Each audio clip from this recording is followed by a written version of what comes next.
Merci. Bonjour à tous et à toutes. Bienvenue à ce webinaire organisé dans le cadre des rendez-vous formation Mon Réseau Plus. Il s'agit de notre troisième événement du genre.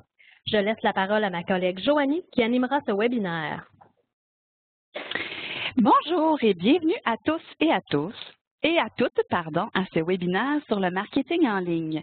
Je me présente, je m'appelle Joanie Mayotte et je suis agente aux communications chez Mon Réseau Plus. Certains d'entre vous avaient peut-être lu mes articles sur le blog de l'association ou ont eu l'occasion de me parler au téléphone. Je vous présente aujourd'hui un webinaire sur le marketing en ligne. La formation a pour objectif de vous fournir des outils pour démarrer dans vos démarches de marketing en ligne ou de vous donner des trucs pour vous améliorer dans ce que vous faites déjà. Voici le plan de la présentation. D'abord, en introduction, il sera question de la naissance des réseaux sociaux et du rôle qu'ils jouent depuis la démocratisation d'Internet. Ce qui m'amènera à parler de l'influence des relations en ligne, de votre propre identité en tant que professionnel et de l'importance d'avoir un site Internet. Je passerai ensuite à la seconde partie qui sera la plus importante du webinaire. J'y aborderai les éléments d'une présence web réussie à travers cette étape où il sera question entre autres du référencement, des moteurs de recherche, du blog d'entreprise, des courriels, des infolettres et de beaucoup d'autres choses. Je parlerai ensuite plus en détail des réseaux sociaux. J'explorerai avec vous les raisons d'être sur les réseaux sociaux. Je vous donnerai des trucs pour bien les utiliser, des exemples de contenu à publier et je terminerai en détruisant quelques mythes à leur sujet. En terminant, je vous présenterai une petite stratégie en 3 étapes pour vous améliorer sur le web, suivie d'une liste de ressources supplémentaires à consulter pour approfondir certains sujets. Prenez note que les liens que vous verrez à l'écran ne seront pas cliquables pour vous, mais la présentation vous sera fournie ensuite sur le site de l'association et vous pourrez alors les consulter. Si vous avez des questions pendant la présentation, vous pouvez les poser dans la fenêtre des questions et réponses en bas à droite. Je prendrai du temps à la fin de ma présentation pour y répondre. Si vous éprouvez des difficultés techniques pendant la présentation, rassurez-vous, vous aurez la possibilité de rattraper les segments manqués en réécoutant la présentation par la suite. J'espère que vous êtes prêts. On commence. La plupart des gens maintenant utilisent plus ou moins régulièrement les réseaux sociaux. Nous allons revenir un peu en arrière pour comprendre comment ils sont nés et surtout pourquoi. Au début d'Internet, seulement quelques grandes entreprises possédaient un site web. C'était plutôt l'ère des pages personnelles où les gens parlaient d'eux et de leurs intérêts, surtout par le biais de liens et de textes. Avec l'augmentation de la rapidité des connexions Internet, il est devenu plus facile de partager des images, la musique et des vidéos. Le nombre de personnes branchées à Internet a également augmenté, ce qui a eu pour effet de faire augmenter considérablement la quantité du nombre de sites. L'information disponible en ligne est maintenant très abondante et disponible rapidement. Pour réussir à se retrouver dans cet océan de pages et de sites, les gens ont commencé à créer des communautés afin de partager entre eux l'information qu'ils jugent pertinente. C'est ainsi qu'on a vu apparaître les forums de discussion, les réseaux de clavardage, les blogs et ensuite les réseaux sociaux. Excusez-moi, j'ai été un petit peu lente à changer la présentation.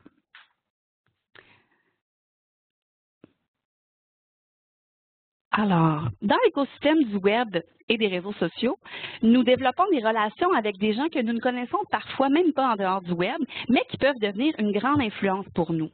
Par le partage de leurs anecdotes, de leurs photos, de leurs opinions, on développe un sentiment d'attachement pour ces personnes et ces relations peuvent influencer nos choix.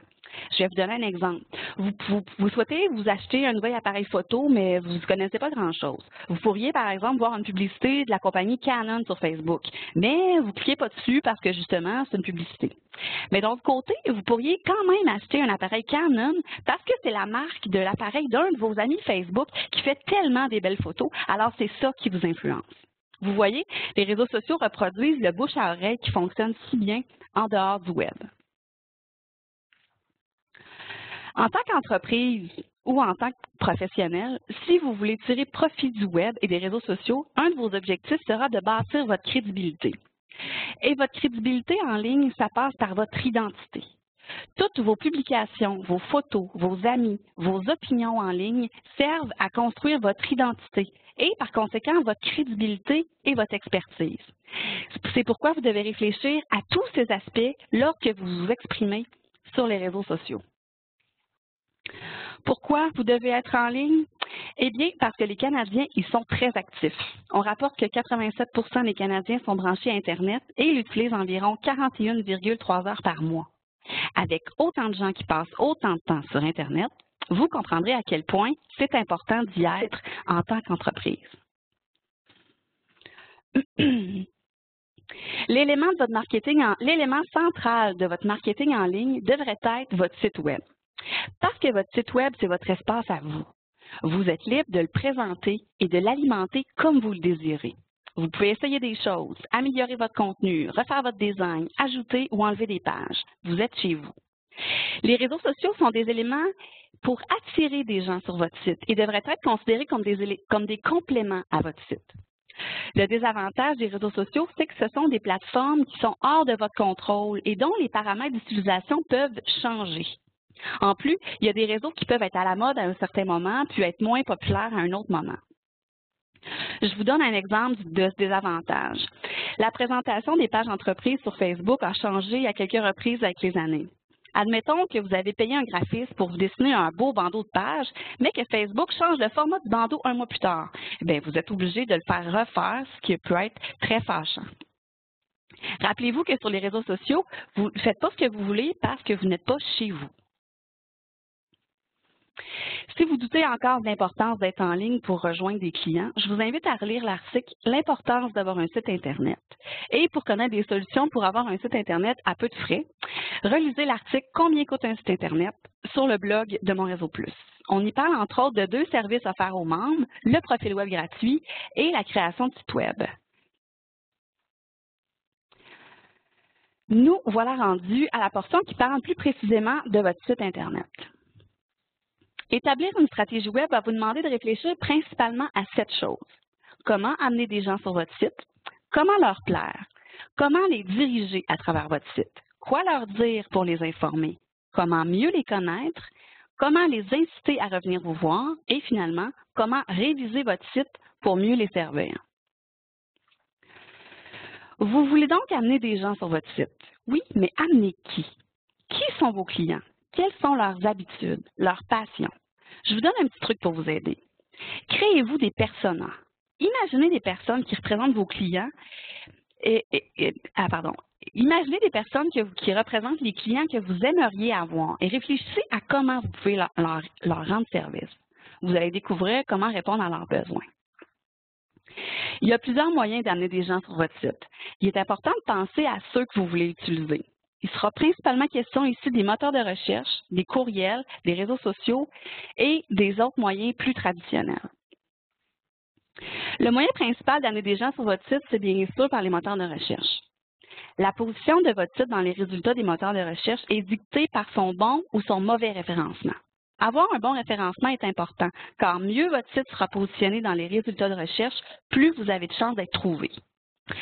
Vous voyez ici que selon ma recherche Massothérapeute Terrebonne, après les 2 liens payants et après le lien qui mène vers les pages jaunes, le site du Nénuphar se positionne très bien. C'est parce qu'il a un bon référencement pour les 2 mots-clés que j'ai entrés. Pour obtenir un bon positionnement dans les moteurs de recherche, la conception de votre site doit être optimale et respecter les récents standards de technologie. Le contenu de votre site doit être aussi pertinent et répondre aux besoins des gens pour espérer être consulté en ligne. Un autre facteur qui influence le référencement de votre site, c'est l'existence de liens sur d'autres sites importants qui pointent vers le vôtre. Le référencement d'un site, c'est quelque chose qui se bâtit sur le long terme. Si votre site vient d'être mis en ligne, les chances sont faibles pour que les moteurs de recherche le considèrent plus intéressant qu'un site qui est plus ancien et qui est déjà très visité. Pour apparaître en premier, votre site doit d'abord prouver qu'il est intéressant.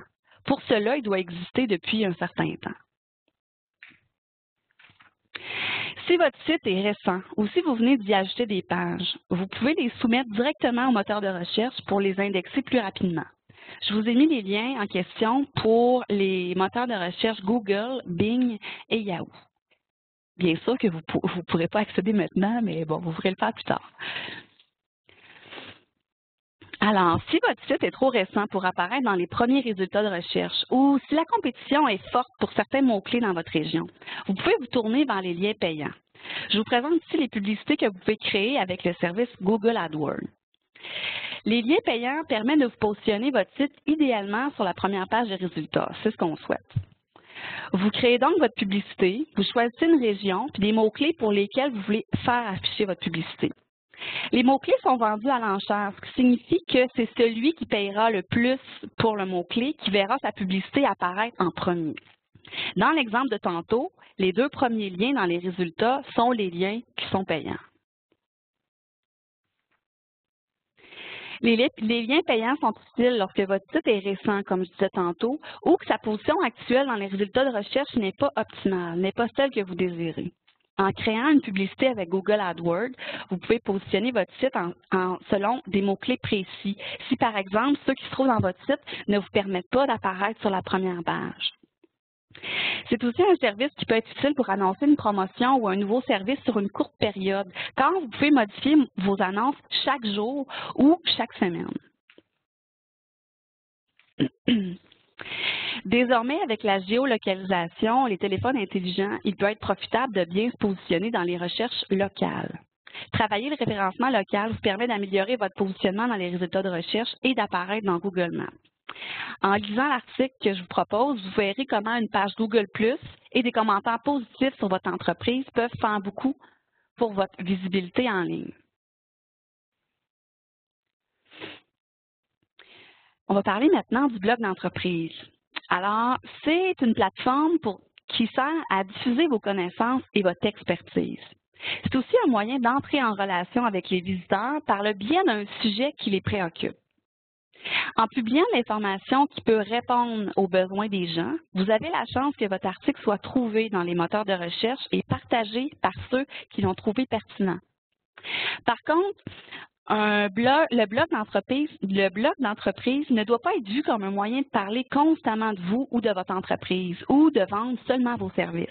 Le blog d'entreprise doit servir principalement à informer et à démontrer votre expertise dans votre domaine. Vous pouvez consulter le blog de Mon Réseau Plus pour voir un exemple de sujets sur lesquels peuvent porter un blog sur la massothérapie. J'ai aussi ajouté des liens pour approfondir le sujet des blogs d'entreprise si cela vous intéresse. Les courriels et les infolettes peuvent aussi être un moyen d'amener des gens sur votre site. Mais il est important de faire attention à certains points lorsque vous envoyez des courriels à vos clients. Planifiez d'abord vos envois de courriels. Planifier, ça implique d'élaborer un calendrier de vos envois, un plan. Choisissez des moments dans l'année où vous prévoyez envoyer des courriels. La planification vous permettra de vous organiser et d'être prêt au moment venu. Dans vos courriels, essayez d'avoir un seul sujet et d'aller droit au but. Les gens consultent leur courriel rapidement. Si votre message est trop long ou contient trop de sujets différents, vos clients risquent de ne pas le lire jusqu'au bout. Inclure un seul message par courriel vous permettra aussi de mesurer plus facilement si le message a été efficace. Réfléchissez bien à l'objet de votre courriel, le sujet de votre courriel. Pour que votre client ait envie d'ouvrir le message, il doit comprendre, grâce au sujet, ce que contient le message. Pensez aussi à personnaliser vos messages. Est-ce que tous vos messages sont utiles à tous vos clients? Pas nécessairement. Demandez-vous si votre courriel répond réellement aux besoins du client à qui vous l'envoyez. Vous pouvez segmenter vos listes de clients en groupes pour offrir un message qui les intéressera vraiment. Portez une attention au visuel de vos courriels. N'hésitez pas à faire une belle mise en page, à ajouter des images, de la couleur. Les sites web d'envoi de courriel aujourd'hui fournissent souvent des gabarits super jolis que vous pouvez utiliser et modifier. Il est important de rédiger un appel à l'action clair dans vos messages pour dire à votre client ce que vous attendez de lui. Par exemple, prenez rendez-vous, suivez ma page Facebook pour profiter de l'offre, visitez mon site pour connaître les modalités de paiement, commandez vos chèques cadeaux pour Noël, demandez votre carte fidélité. L'appel à l'action que vous demandez à votre client à la fin de votre message vous servira à mesurer la performance de vos courriels par la suite. En consultant vos statistiques d'ouverture de courriel ou de liens cliqués, vous pourrez constater les effets du message sur les visites de votre site ou sur les visites dans votre clinique. Vous voyez, oups, ça a passé un peu trop vite. Vous voyez un exemple à l'écran d'un exemple de courriel qu'on envoie, nous, à l'association. Donc, vous pouvez voir le sujet clair, un sujet par message, un appel à l'action clair, et puis une petite image pour agrémenter. C'est un exemple de bon courriel. N'oubliez pas de vous conformer aux lois en vigueur avant d'envoyer des courriels à vos clients. Je vous invite à lire l'article que j'ai écrit sur la loi anti-pourriel sur le blog de Mon Réseau Plus. Pour en savoir plus sur les infolettres, vous pouvez aussi relire mon article « L'infolettre et le marketing par courriel ». Comme je l'ai dit en introduction, votre site Internet contient de l'information intéressante. Si votre site Internet contient de l'information intéressante, celle-ci peut être partagée sur les réseaux sociaux, ce qui amènera des visiteurs sur votre site. Toutefois, il ne faut pas oublier qu'un profil sur un réseau social ne remplace pas un site Web. Comme le montre bien l'image, votre site Web doit rester le centre de vos actions sur le Web. Les réseaux sociaux sont des compléments qui vous permettent d'interagir avec vos clients, mais l'objectif, c'est de les amener sur votre site. Si vos présences sur les réseaux sociaux sont bien alimentées, vous pouvez les intégrer sur votre site. En visitant votre site, un client pourra avoir envie de vous suivre aussi sur Facebook ou sur Twitter. Évitez toutefois de mettre le lien vers un réseau social où il ne se passe rien. Je vais revenir sur les réseaux sociaux, évidemment, en deuxième partie. Pensez à inscrire l'adresse de votre site Web sur vos autres outils de communication. Avant de vous téléphoner pour prendre un rendez-vous, des personnes vont être portées à visiter votre site pour en savoir un petit peu plus sur vous et sur votre entreprise. Puis le site Web, c'est l'outil idéal pour vous présenter parce que c'est le plus complet. Alors, profitez-en. Revenons maintenant à nos 7 étapes. Comment plaire? Ici, il est question du design de votre site, de la première impression que vous voulez créer chez votre client. La première impression est beaucoup influencée par le design. Malheureusement, dans la présentation aujourd'hui, je n'aurai pas le temps d'élaborer beaucoup sur le design du site Web. Mais je veux que vous reteniez 2 choses. Le design de votre site doit servir l'utilité du site et non la masquer. Ça veut dire que le design ne doit pas prendre toute la place. Aussi, il est important de penser à la compatibilité de votre site avec les appareils mobiles, comme les tablettes et téléphones intelligents. Les sites aujourd'hui peuvent être conçus pour être adaptatifs ou responsive, comme on dit en anglais. Ça veut dire que son affichage va s'adapter à la taille de l'écran sur lequel il est regardé. Diriger maintenant. Diriger, ça veut dire diriger l'utilisateur à l'intérieur de votre site Internet. C'est important que votre entreprise et le service que vous offrez soient faciles à identifier, peu importe la page sur laquelle atterrit le client. C'est important parce que ce n'est pas vrai que le client va trouver votre site en tombant sur la page principale. Avec les moteurs de recherche, les visiteurs peuvent trouver votre site à partir de n'importe quelle page. La navigation de votre site doit donc être pensée de manière à permettre au client de se déplacer dans le site à partir de n'importe quelle page. Il ne doit pas arriver dans un cul-de-sac finalement. Aussi, attention à ne pas surcharger la page principale. Réfléchissez au scénario de la visite d'un client qui cherche un massothérapeute. Pensez au chemin qu'il pourrait parcourir dans votre site, puis essayez de lui présenter l'information qu'il cherche dans un ordre logique. Pensez sur la page principale à rester général, puis à mettre de l'information plus précise dans les pages secondaires. Que souhaite savoir votre client?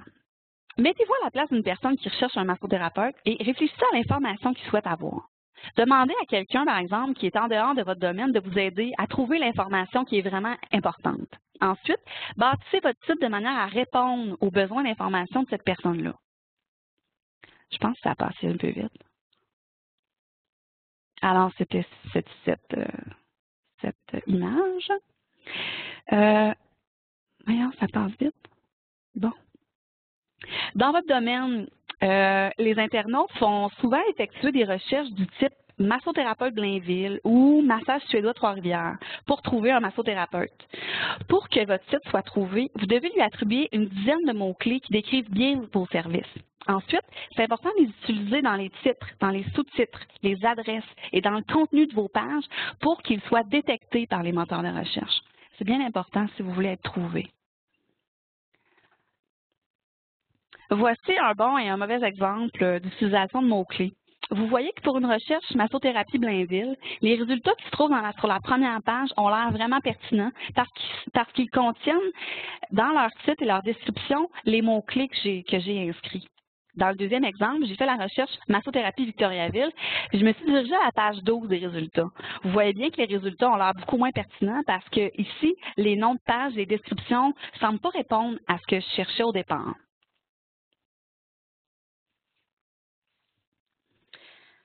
Pour convaincre les gens qui visitent votre site, incitez-les à laisser une trace de leur passage et à communiquer avec vous. Voici des moyens de le faire. Vous pouvez les inviter à vous laisser leur courriel pour s'inscrire à une infolette, à un club privilège ou à un concours, par exemple. Prenez soin de leur annoncer le genre de message que vous leur enverrez. Les gens aujourd'hui sont vraiment frileux à l'idée de recevoir du courriel. Alors, de leur dire à l'avance que vous allez leur envoyer va les rassurer. Si vous prenez rendez-vous principalement par téléphone, inscrivez votre numéro bien en évidence avec une invitation à prendre rendez-vous.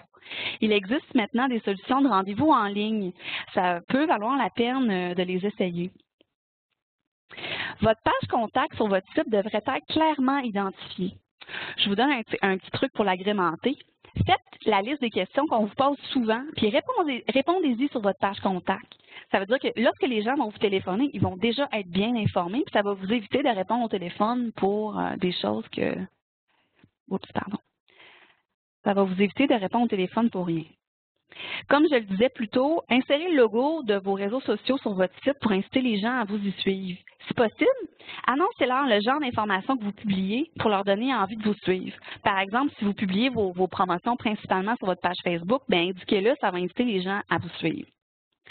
Si vous avez un blog d'entreprise, vous pouvez activer un formulaire pour que les gens laissent des commentaires. Attention, par contre, vous devez toujours être joignable aux coordonnées que vous rendez disponibles sur votre site. Laissez pas votre courriel, par exemple, si vous y répondez jamais. Les gens vont être déçus.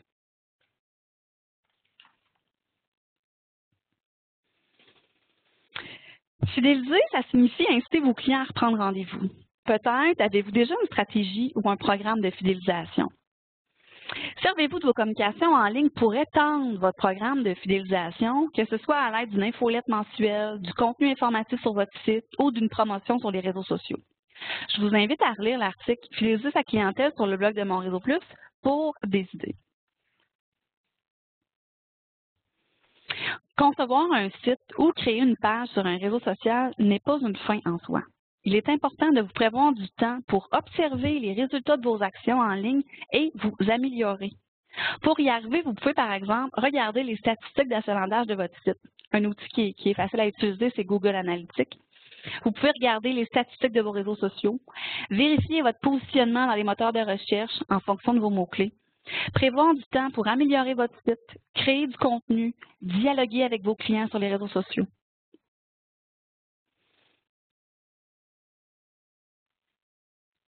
Maintenant qu'on a fait le tour de votre site web, on va parler de votre stratégie sur les réseaux sociaux.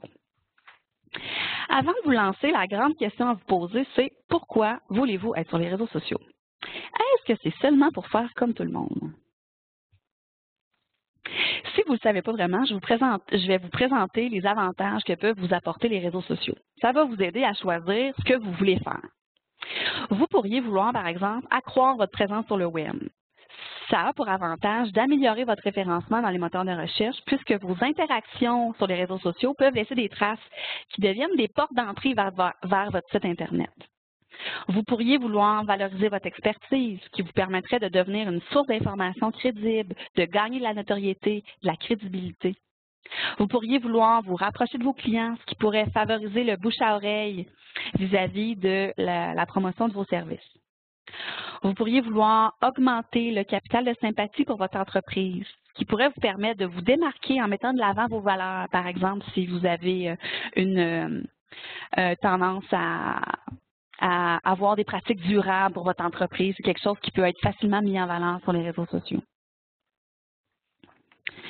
Vous pourriez vouloir évidemment proposer des offres exclusives dans le but de fidéliser vos clients. Vous pourriez vouloir offrir vos services à la clientèle, ce qui vous permettrait d'améliorer vos produits et services en répondant aux commentaires de vos clients sur les réseaux sociaux. Vendre en ligne peut aussi être un objectif sur les réseaux sociaux pour augmenter son chiffre d'affaires et les visites de son site. En massothérapie, c'est plutôt de la vente indirecte là, que de la vente directe. Je ne pense pas qu'il y a personne qui a une boutique sur son site là, directement. Rechercher des partenaires et recruter du personnel peut aussi être un objectif puisque les réseaux sociaux facilitent la recommandation de contacts.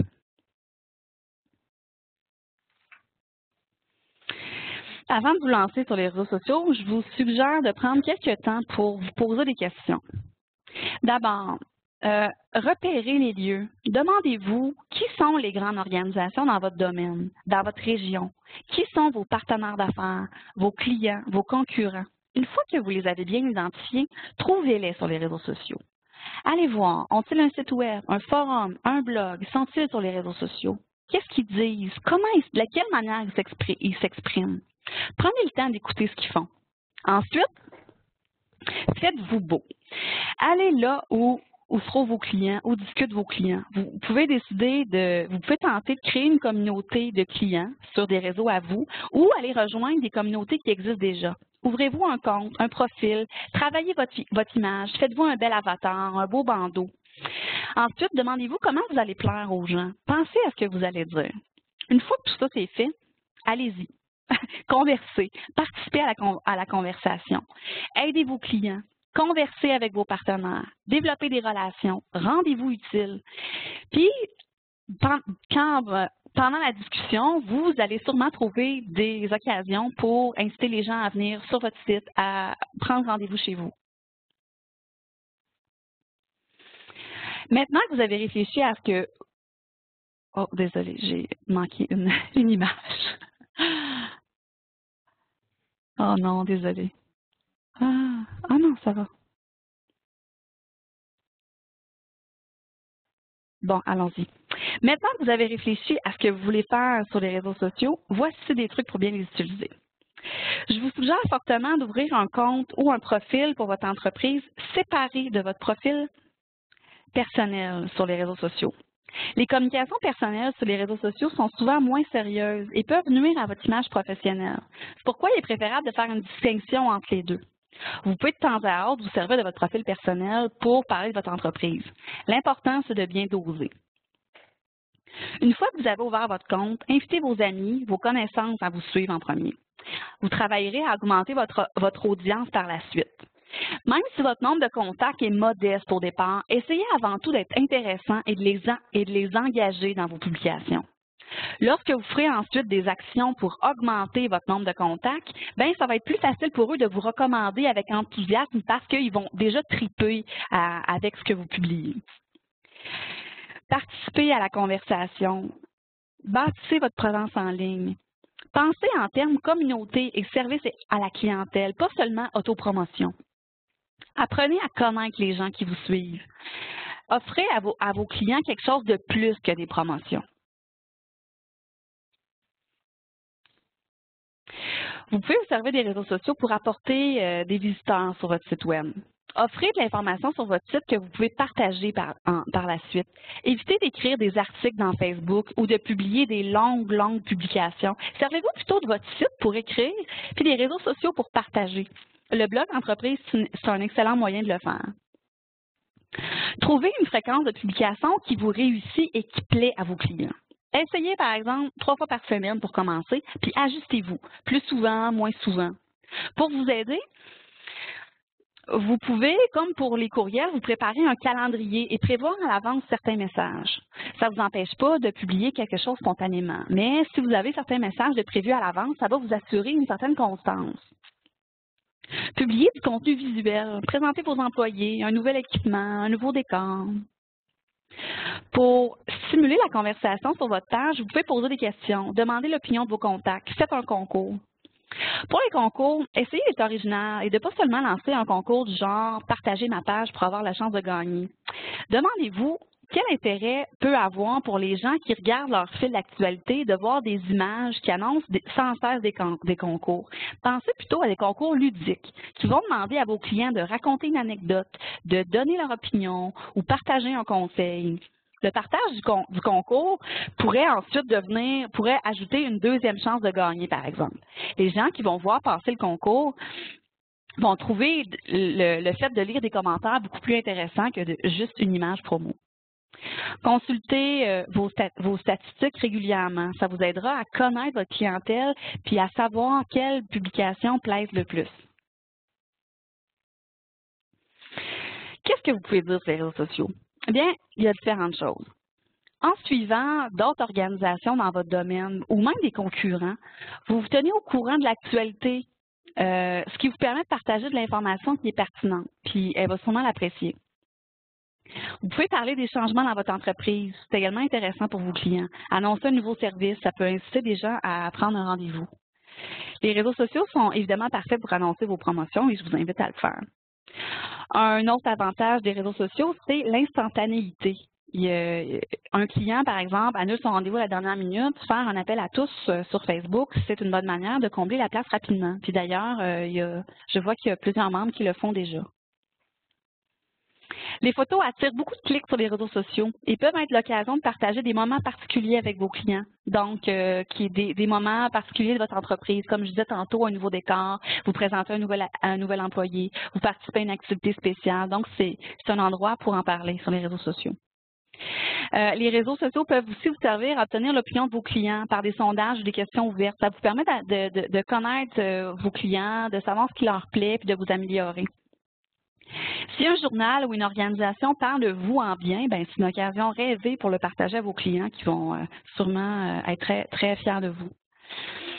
Informer à l'aide des vidéos, c'est une pratique qui est de plus en plus répandue. Les outils technologiques sont maintenant accessibles et faciles d'utilisation. Vous pourriez décider de créer une série de capsules pour expliquer, par exemple, à vos clients des exercices pour soulager leur douleur ou leur présenter en action des techniques de massage que vous pratiquez.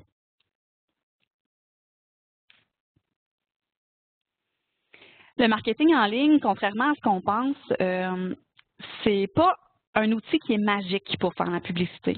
C'est un bon outil de communication avec vos clients, c'est vrai. Mais je trouve ça important de briser quelques mythes à leur sujet. Donc, est-ce que faire du marketing sur les réseaux sociaux, c'est gratuit? Eh bien non. Ouvrir un compte sur les réseaux sociaux, c'est gratuit, c'est vrai. Mais développer puis appliquer une stratégie efficace sur les réseaux sociaux, ça demande du temps. Partager du contenu intéressant pour vos contacts demande du temps. Développer du contenu pour les réseaux sociaux aussi. Le temps que vous consacrez doit être pris en compte, puis ce temps-là, c'est pas gratuit. Les réseaux sociaux sont des lieux de vente. Eh bien, c'est faux. Non, ça passait trop vite encore. Les réseaux sociaux sont principalement des lieux d'échange, de partage et de communication. Vous devez d'abord développer une communauté puis interagir avec elle avant d'espérer améliorer vos ventes grâce aux réseaux sociaux. Il vous sera d'ailleurs difficile de calculer le retour sur investissement de votre présence sur les réseaux sociaux. Il faut vraiment le voir en termes de service à la clientèle davantage. Augmenter son nombre de contacts est simple et rapide, il suffit de faire un concours. Bien, c'est ce que beaucoup de gens pensent, mais c'est faux. Un concours, c'est sûr que ça attire. En fait, développer une relation durable avec votre communauté sur les réseaux sociaux, c'est un travail qui se développe sur le long terme. Un concours, c'est sûr que ça peut vous apporter rapidement de la visibilité, mais les gens qui vont être attirés par votre prix, c'est pas nécessairement ceux qui vont débourser pour un soin à votre clinique. Pensez-y.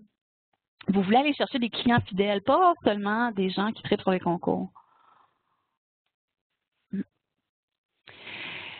Certains pensent que les réseaux sociaux, c'est Facebook et Twitter. Eh bien, c'est une erreur.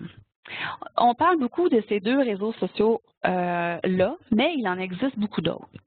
Facebook, Twitter sont des réseaux sociaux d'intérêt général, mais il existe d'autres réseaux qui sont spécialisés et qui peuvent être d'intérêt pour vous. Pensez à des blogs, à des forums dédiés à des communautés de sportifs, de coureurs, de futures mamans ou de professionnels. Ça peut être des endroits où vous pouvez aller parler directement à une clientèle qui vous intéresse. Il faut être partout pour être vu. Eh bien, c'est faux.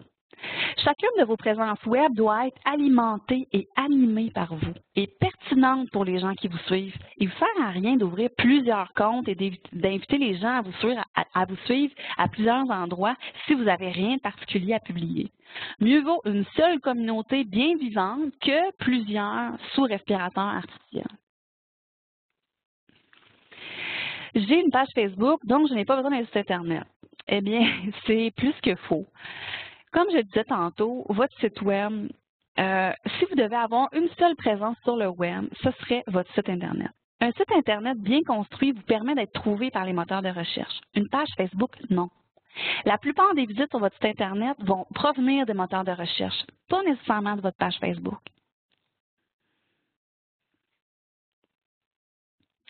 Vous venez d'entendre beaucoup de choses sur le marketing web et les réseaux sociaux. Peut-être qu'il y a certaines choses que vous saviez déjà, peut-être en avez-vous appris des nouvelles. Peut-être que devant toute cette nouvelle information-là, vous ne savez pas trop par quoi commencer. Je vous suggère donc une stratégie qui est adaptée à des travailleurs autonomes comme vous, la stratégie par petits pas. À l'association, nous savons que votre budget de promotion et de publicité est limité. Alors, voici comment la stratégie par petits pas est intéressante pour vous. En fait, elle comporte 3 étapes. D'abord, développer un actif en ligne. Ça peut être différentes choses. Ouvrir un profil sur un réseau social, lancer une infolette, créer un petit site Internet. Votre projet peut être petit, mais pensez-le quand même à long terme. Par exemple, vous pouvez lancer un site web de seulement 3 pages, mais prévoir des menus dans lesquels vous pourrez éventuellement en ajouter. La deuxième étape est d'attirer des visiteurs et de les convertir en clients. Ce qui signifie que si vous créez une infolette, par exemple, vous commencez à vous en servir pour inciter les gens à prendre rendez-vous. Fixez-vous une période d'essai précise là, pour utiliser là, votre nouvel outil. La troisième étape est celle de mesurer si votre petite action apporte des résultats. Votre infolette, est-ce qu'elle a convaincu des clients de prendre un massage? Donnez-vous les moyens de le savoir. L'idée, c'est d'éliminer les actions qui ne fonctionnent pas, puis d'utiliser davantage celles qui fonctionnent. Vous pouvez mesurer différents paramètres là, selon les besoins et selon le petit projet que vous avez lancé. Vous pouvez mesurer votre audience, votre nombre de fans, de followers, de contacts, l'interactivité, le nombre de commentaires que vous attirez, de j'aime, la viralité, le nombre de partages, de retweets. Vous pouvez mesurer le trafic généré sur votre site ou via les réseaux sociaux. Le taux de conversion, c'est de mesurer le nombre de personnes qui ont réservé un massage par rapport au nombre de personnes que vous avez rejointes avec votre communication. Ça vous permettra de savoir, de mesurer l'efficacité. L'idée, c'est pas de développer un gros plan et de tout faire en même temps. L'idée, c'est de se concentrer sur une chose, de l'appliquer et puis de vérifier si elle fonctionne. Ensuite, vous vous améliorez, puis vous pouvez lancer dans un autre projet, et ainsi de suite. Si vous voulez avoir plus de détails sur la stratégie par petits pas avec des exemples concrets, je vous invite fortement à écouter le webinaire qui a été produit par la BDC et d'où j'ai tiré l'information de cette image. J'ai réuni sur cette page les liens dont il a été question dans le webinaire pour vous éviter de les chercher inutilement dans la présentation si vous voulez les consulter. Je vais probablement mettre la page à jour parce que je crois que j'ai ajouté de nouvelles références. Et ça vous permettra d'approfondir certains sujets qui vous intéressent. Nous voici rendus à la période de questions. Mon Dieu, j'ai été un petit peu plus rapide que prévu. Je vous invite donc à poser vos questions à la fenêtre en bas à droite. Ma collègue Karine va les lire et puis je vais tenter d'y répondre du mieux que je peux. Alors, nous avons une question de Josiane. Oui. Pouvez-vous nous donner des exemples de sites pour personnaliser nos envois courriels? Oui, en fait, dans l'article que j'ai écrit, dont je mets le lien dans la présentation, j'ai fait la liste d'une dizaine de sites Internet qui présentent un service d'envoi de courriel. Il y en a certains qui sont gratuits jusqu'à un certain nombre, jusqu'à, par exemple, 2000 adresses ou des choses comme ça. Il y a une liste de sites comme ça dans l'article que j'ai écrit sur le blog. Je n'avais pas d'autres questions pour l'instant.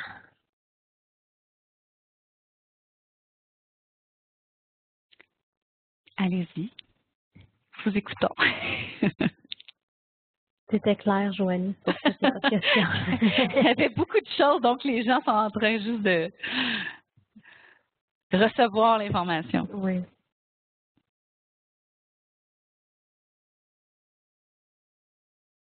J'en ai une autre ici. Est-ce une bonne idée de créer une page de publicité sur mon Facebook personnel?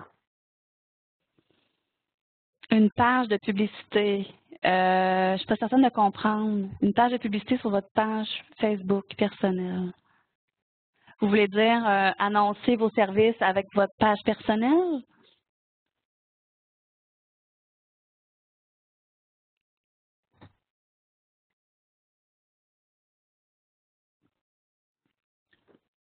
J'en ai peut-être une autre en attendant. Oui. Okay. J'en ai une autre de Suzanne. Avec qui prendre contact pour être référencé sur Google? Le référencement sur Google, c'est quelque chose qui se fait automatiquement.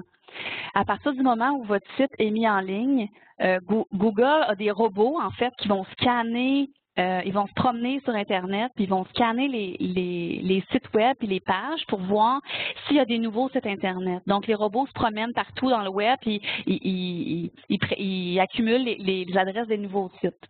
Ça peut prendre quelques jours si votre site est en ligne avant que les robots soient passés sur votre site puis le découvrent. C'est pour ça que j'ai mis dans la présentation des liens si vous voulez ajouter vous-même votre site dans Google. Il va finir par s'y retrouver, mais si vous voulez qu'il soit plus rapidement, vous pouvez cliquer sur le lien puis aller ajouter votre site Internet.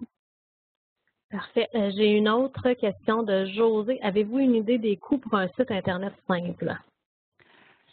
Eh bien, c'est sûr que si vous faites affaire avec des compagnies, il y a différentes grosseurs de compagnies, c'est quelque chose qui peut être très variable. Je l'explique dans l'article que j'ai écrit sur combien coûte un site Internet. Par contre, ce que je peux vous dire, c'est que nous, à l'association, on offre un service de conception de site web, en fait, qui coûte, je crois, 399 $ plus les taxes. Ça inclut le nom de domaine et puis l'hébergement pour une année. C'est probablement dans les moins chers là, que vous allez avoir pour avoir un site avec 4-5 pages d'information. J'avais une autre question de Rémi. Est-il judicieux de créer un blog plus qu'un site Internet?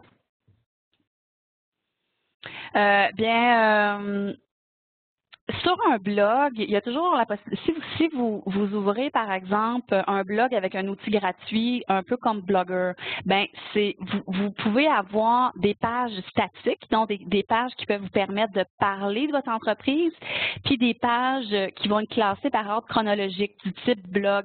Donc, vous pouvez avoir les deux. Si vous ouvrez un compte gratuit sur Blogger ou sur WordPress, vous pouvez avoir les deux. Une partie page statique où vous parlez de votre entreprise, vous avez une page contact, puis une partie où vous mettez de l'information de temps à autre, là, qui va être classée par date. J'ai une autre question pour la création du site Web. Avantages et inconvénients de le faire soi-même avec Wix ou Google Web Designer versus payer un professionnel. Bien, évidemment, c'est sûr que si vous le faites vous-même, c'est sûr que c'est gratuit. Par contre, il faut apprendre à utiliser l'outil. Donc, ils sont plus ou moins faciles à utiliser selon les compagnies. peut-être que ce qui peut être frustrant avec un site comme Wix, par exemple, c'est de ne pas réussir à faire ce que l'on désire, ce qu'on imaginait. Donc, ça peut être un peu contraignant de cette façon-là. Allez voir une compagnie qui va le faire pour nous, c'est sûr que selon votre budget, elle va vouloir réaliser vos désirs, si vous voulez, là. Donc, il y a ça, il y a la contrainte technique de ce que vous êtes capable de faire, vous, par rapport à vos compétences, versus payer pour que quelqu'un le fasse pour vous et puis vous donne vraiment satisfaction, là. J'ai une autre question de Cynthia. Je ne sais pas où me diriger pour me bâtir un site web. Je n'ai jamais géré de site. Offrez-vous un service chez Mon Réseau Plus ou avez-vous un endroit où nous recommander? Ben, nous, on a fait produire par une compagnie de web qui s'appelle Octane Design. On a fait produire des modèles de sites que vous pouvez acheter, puis que nous, on personnalise l'information à l'intérieur et les images. Et puis, en fait, tout ce que vous avez à faire, c'est produire les textes qui vont être mis à l'intérieur du site. Nous, on va les intégrer. Si vous voulez les intégrer vous-même, on peut vous donner accès, mais on peut les intégrer pour vous. Vous choisissez des banques d'images à insérer dans le site. Et puis, tout ce que vous avez à faire, c'est fournir les textes. J'ai une question de Suzanne. Comment être indiqué sur Google Maps? Pour être indiqué sur Google Maps, on a une page dans le site intranet de Mon Réseau Plus où on explique comment le faire. Vous pouvez, vous faites une demande d'inscription comme nouvelle entreprise ou vous pouvez ouvrir une page Google Plus. Donc, vous remplissez un formulaire avec votre nom d'entreprise, votre adresse, tout ça. Et puis, vous allez avoir votre petit point, là, votre petit sigle sur la carte de Google Maps. J'ai une question de Maryse. Comment monter l'infolettre? Comment monter l'infolettre? Oui. Si vous utilisez, c'est sûr que vous pouvez utiliser votre logiciel courriel, par exemple, à la maison, mais si vous faites affaire avec un site, par exemple, comme le Courrieleur, nous, on fait affaire avec le Courrieleur à l'association, il dispose de gabarits déjà préexistants que vous pouvez utiliser. Vous pouvez les modifier, peut-être changer un peu les couleurs, tout ça. Si vous voulez quelque chose de vraiment personnalisé, bien, vous pouvez aller voir une compagnie de web ou quelqu'un qui s'y connaît un petit peu en HTML puis en CSS pour vous modifier le gabarit pour mettre vos couleurs, votre logo, tout ça. Puis vous pouvez, à ce moment-là, une fois que le gabarit est fait, ces sites-là, c'est vraiment bien fait. Vous inscrivez votre titre, votre message à l'intérieur, vous insérez des boîtes images. Ça fonctionne presque comme, c'est comme un formulaire. Donc, vous avez un champ où est-ce que vous écrivez le texte, ensuite vous mettez une image en dessous. Donc, vous n'avez pas besoin de programmer. Vous faites juste insérer les éléments, puis vous envoyez votre liste de courriels, vous faites envoyer, puis c'est le système qui le fait pour vous. J'ai une question de Dani. Combien de fois par mois pouvons-nous envoyer de l'information par le biais de Facebook, par exemple, sans que nos contacts nous trouvent harcelants? Bien, ça dépend. Ici, à l'association, on a développé une certaine fréquence là, qui, je pense, fonctionne bien pour nous. Mais ce qui fonctionne pour nous, c'est pas nécessairement bon pour vous. Peut-être qu'il faut par contre rester régulier pour pas que les gens vous oublient. Tu sais, rester régulier puis être intéressant vont faire que les gens vont apprécier avoir vos messages. Vous pouvez vous fixer un objectif du genre une fois par semaine, voir si ça fonctionne bien. Essayez d'augmenter.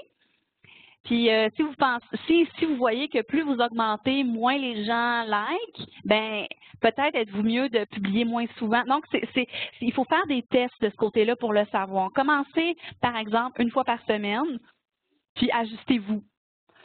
Essayez 2 fois, 2-3 fois, essayez, mais il faut rester régulier. Donc si vous pensez que vous êtes capable une fois par semaine, fixez-vous ça comme objectif, partez avec ça, puis ajustez-vous là en cours de route. Est-ce que c'est la même chose pour les infolettes, Joanie? Oui, c'est la même chose pour les infolettes.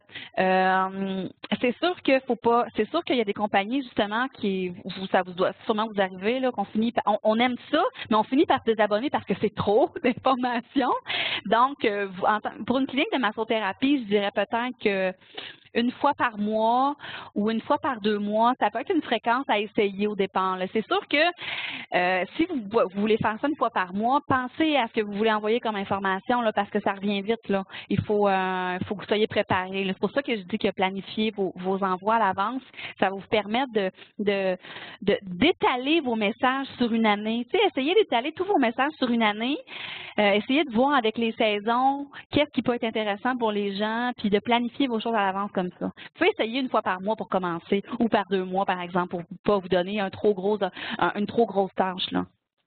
J'ai une question d'Hélène. Avec un Facebook de notre entreprise, est-ce qu'il faut cacher nos amis pour le secret professionnel étant donné qu'ils peuvent être nos clients aussi?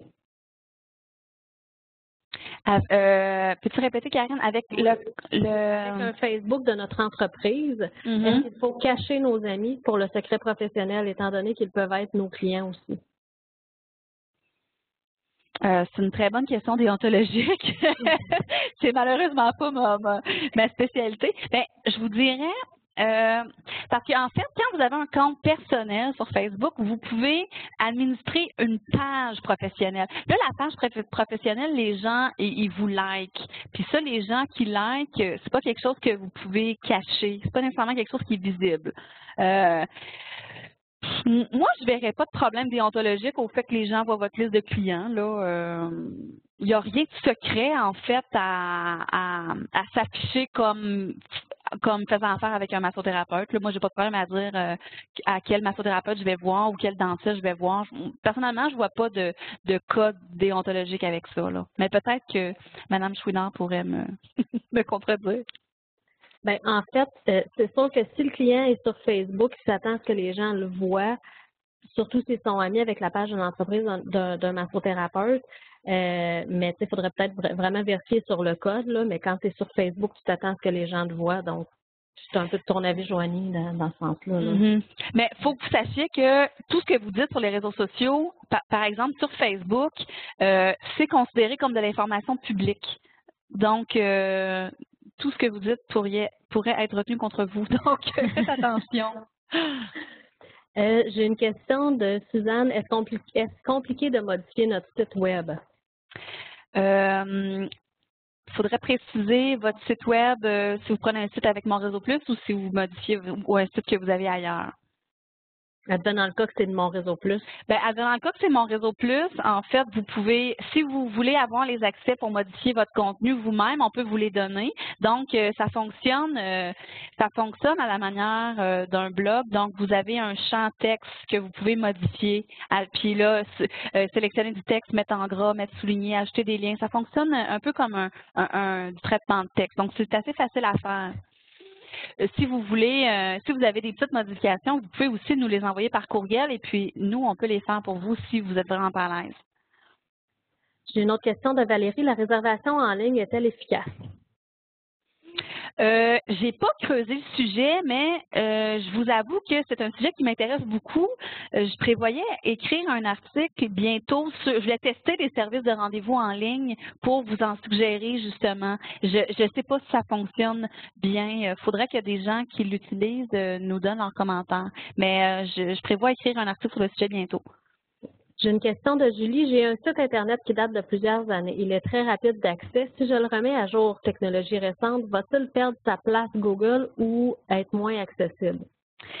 C'est une question très intéressante parce que quand on refait un site Internet, il faut justement éviter de perdre tous les avantages qu'on avait dans les résultats de recherche.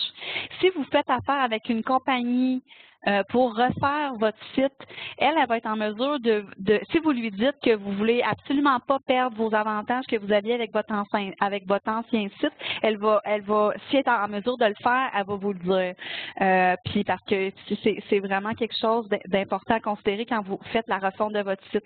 Si vous le faites vous-même, là, je ne sais pas comment est fait votre site, je ne sais pas avec quelle autre plateforme vous voulez l'utiliser. Là, à ce moment-là, on tombe, c'est un peu plus compliqué, là. Mais il y a des moyens de ne pas perdre les points que vous aviez auprès de Google, par exemple.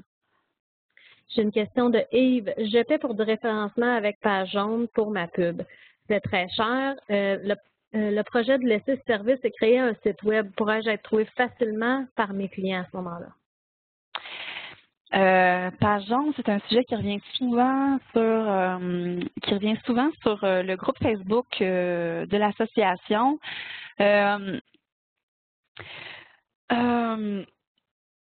C'est sûr que si les services que vous payez avec Page jaune, à partir du moment où vous n'avez plus votre contrat, vous perdez tous vos avantages.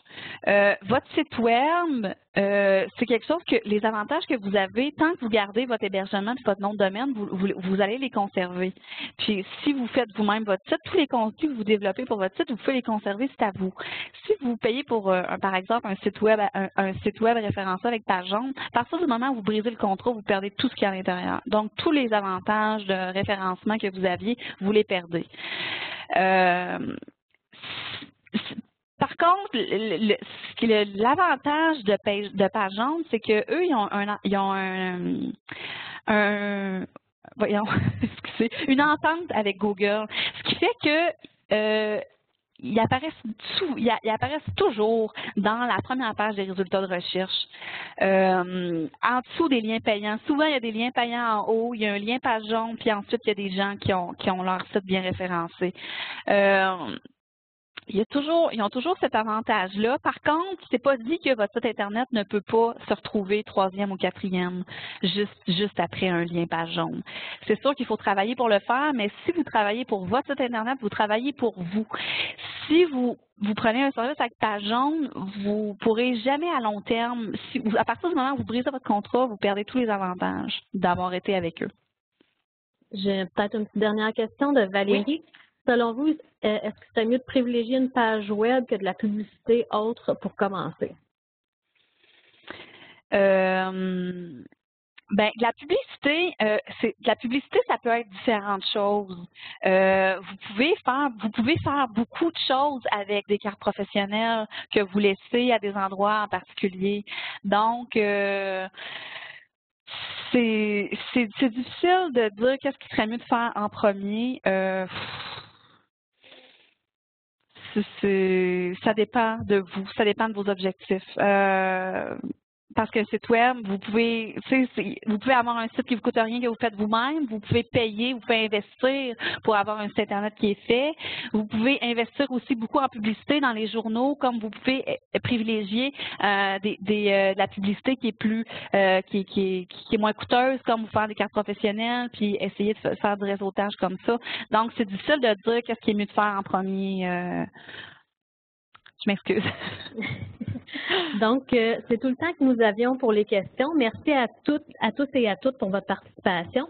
Nous vous rappelons que la présentation sera disponible sur notre site web et que le webinaire pourra être réécouté. Surveillez nos communications pour vous inscrire à nos prochains webinaires en janvier et en février. Merci à tous et merci à Joanie aussi. De rien. Au revoir. Au revoir.